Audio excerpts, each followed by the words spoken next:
Einfach, dass ich's gesagt hab. Was für ein Scheiß-Beat, Mann.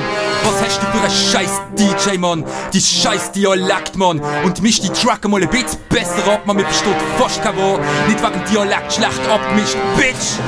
Okay, es ist so, in dieser Folge ist eine Nacht. Hat der Psycho-Welle springen, die Polizisten haben ihn geschnappt. Sie haben ihn in den Wagen gesteckt, auf den Bullenposten gesteckt, gefesselt und geknebelt und ihn in Kette gelegt. Und sie haben den Psycho in die Zelle reingebracht und ihm alle Sachen weggenommen, weil er nicht mehr leben will. Denn eine Sauerei im Gefängnis hat den Gefängniswärter blockt. Er hat alles müssen putzen, als wäre Putzmittel sein Job. Und stellt euch mal vor, wie lange das er dran war für den aufbloßte Weise. Sicherlich ein paar Nacht, irgendwie ist es krass, denn so ganz ohne nix sitzt der Wiesel in der Zelle drin, was seine Psyche fickt. Der Psycho hat tatsächlich noch den Gefängniswärter gefragt, ob er Playmobil darf spielen in seinem kleinen Zeilenblock. Der Wärter schaut ihn an und lacht ihm richtig frech ins Gesicht. Nein, den Mann kannst du verschlucken, fuck du psychisch dämliches Kind. Wiesel, dein Ende, kommt immer näher. Der Rap-Kid im Battle wird ihm getötet. Mach dir doch einen Gefallen und ramm den Kopf in die Wand. Selbstmord ist besser, du bist abgepuncht.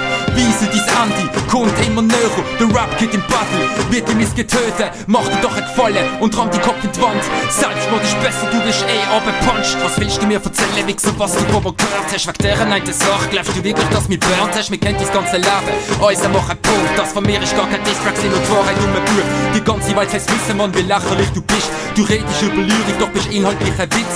Ausser so eine Zweckmann-Junkie, wo man easy kriegt. Also nimm dir doch einen Schritt wie deine Oma und strick mit. Entschuldigung, ich mein, Binderen ums Knick. Verdammt, das geht hier gar nicht in die Kiste, den du Bitch. Apropos du Psychomann, was redest über Ripper? Immerhin hat seine Ziele, viele gibt wie Sinn kann. Deine gang kein Sinn, ich nenne sie sinnlose Text. Aber ist okay für einen psychisch kranken Mensch. Ich komme jetzt zum Schluss, der Berner weniger im Biss der TMC. Da fickt der erste mit Tracks bricht im Wiesels Knick. Wiesel, dein Ende, kommt immer näher. Der Rap-Kid im Battle wird ihm getötet. Mach dir doch einen Gefallen und ramm den Kopf in die Wand. Selbstmord ist besser, du bist abgepuncht. Wiesel, dein Ende, kommt immer näher. Der Rap-Kid im Battle wird ihm getötet. Mach dir doch einen Gefallen und ramm den Kopf in die Wand. Selbstmord ist besser, du bist abgepuncht.